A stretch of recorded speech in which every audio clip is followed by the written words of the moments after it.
Bismillahirrahmanirrahim. Assalamualaikum warahmatullahi wabarakatuh. Perkenalkan, nama saya Sylvia Latifa, saya kelas 3F, Manajemen Keuangan Syariah UIN Sunan Gunung Jati Bandung.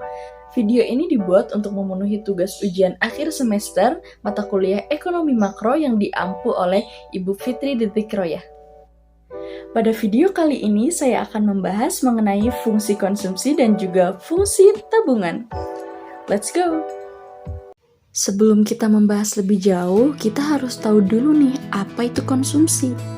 Menurut Pusat Pengkajian dan Pengembangan Ekonomi Islam pada tahun 2011, konsumsi ini adalah pemenuhan kebutuhan barang dan jasa yang memberikan maslahah atau kebaikan dunia dan akhirat bagi konsumen itu sendiri. Secara umum, pemenuhan kebutuhan akan memberikan tambahan manfaat fisik, spiritual, intelektual, ataupun material. Sedangkan pemenuhan keinginan akan menambahkan kepuasan atau manfaat psikis di samping manfaat lainnya. Badan Pusat Statistik Indonesia mencatat bahwasannya konsumsi rumah tangga Indonesia hingga tahun 2019 awal mencapai titik stabil, yakni di angka 4 sampai dengan 5%. Tetapi pada tahun 2019 akhir hingga 2020 titik terendahnya, Indonesia mengalami penurunan hingga 2,63%. Mengapa hal itu bisa terjadi? Hal itu terjadi karena adanya COVID-19. Hal ini membuat masyarakat Indonesia ketakutan untuk membelanjakan hartanya, dikarenakan banyaknya lapangan pekerjaan yang ditutup, banyaknya karyawan-karyawan yang di-PHK, dan lain sebagainya yang membuat konsumsi rumah tangga Indonesia ini menurun cukup drastis.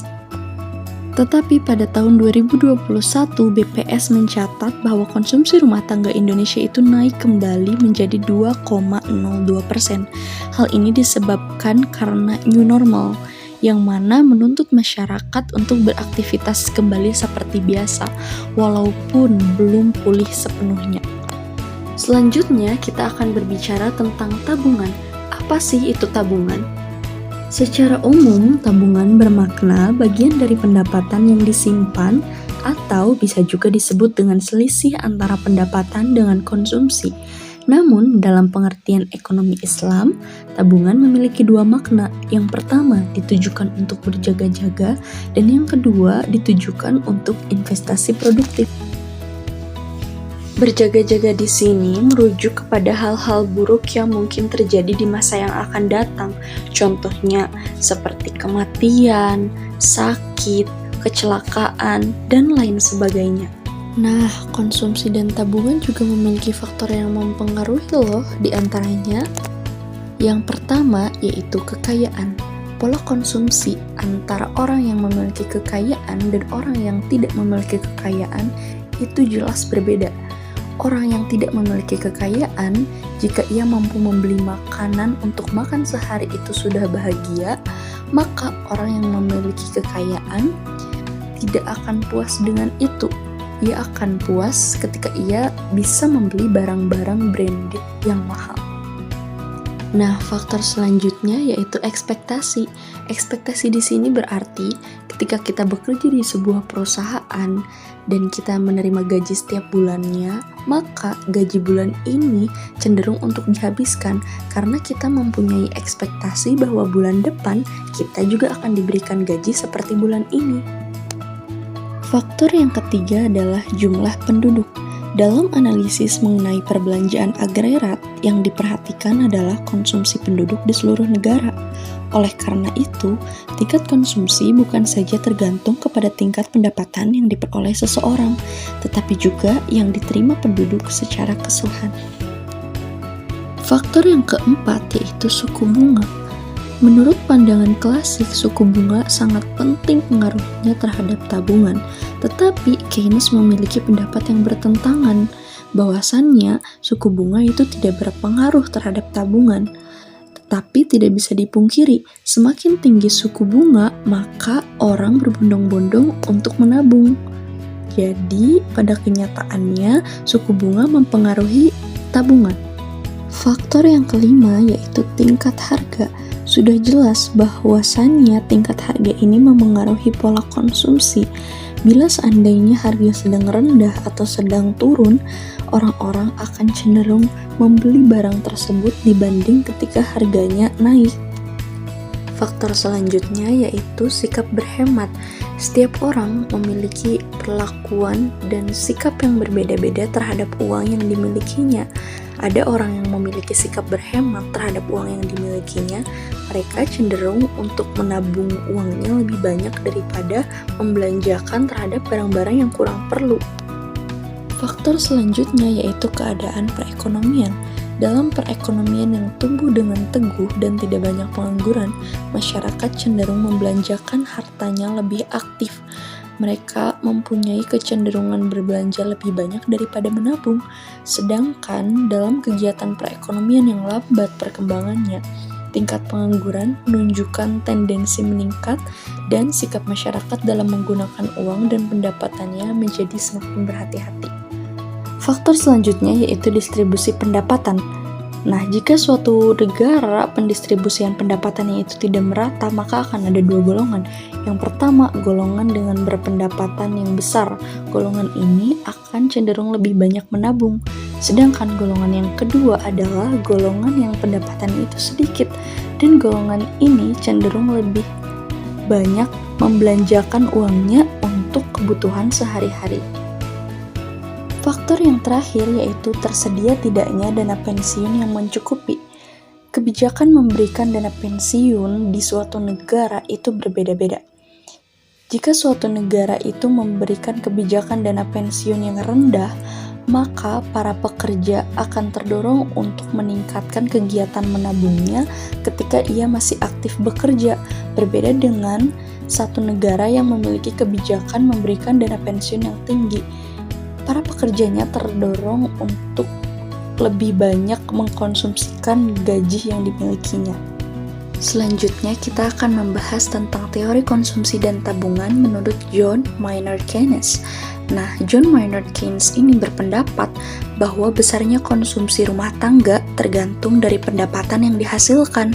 Perbandingan antara besarnya konsumsi dan pendapatan disebut Keynes sebagai marginal propensity to consume atau MPC. Keynes juga mengemukakan bahwa setiap pertumbuhan pendapatan akan menyebabkan pertambahan konsumsi dan pertambahan tabungan.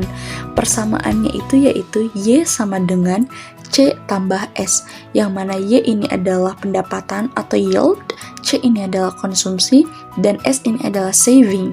Jika kita ingin mengetahui seberapa besar konsumsi, maka kita bisa mengurangi Y dengan saving. Ketika kita ingin mencari tahu besarnya saving, maka kita tinggal mengurangi yield atau pendapatan dengan konsumsi. Nah, ini dia persamaan fungsi konsumsi dan juga fungsi tabungan. Bisa dilihat bahwasannya fungsi konsumsi memiliki rumus C sama dengan A ditambah B dikali Y, dan fungsi tabungan memiliki rumus S sama dengan minus A ditambah 1 min B dikali Y, yang mana A ini adalah konsumsi otonom dan ia memiliki rumus tersendiri, yaitu APC min MPC dikali Y. Nah, 1 min B juga ini adalah bisa diganti dengan MPS. MPS itu adalah delta S dibagi delta Y, yang mana delta ini berarti selisih. Seperti itu. Selanjutnya MPC juga punya rumus tersendiri. MPC itu rumusnya delta C dibagi delta Y.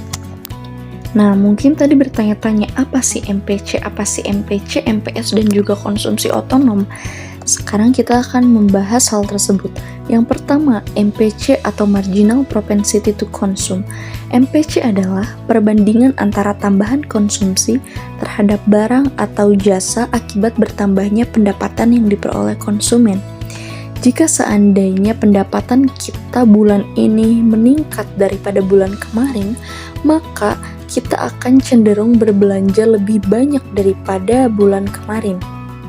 Selanjutnya, APC atau Average Propensity to Consume adalah kecenderungan atas keinginan untuk mengkonsumsi, digunakan untuk melihat kecenderungan rata-rata konsumsi masyarakat di satu negara.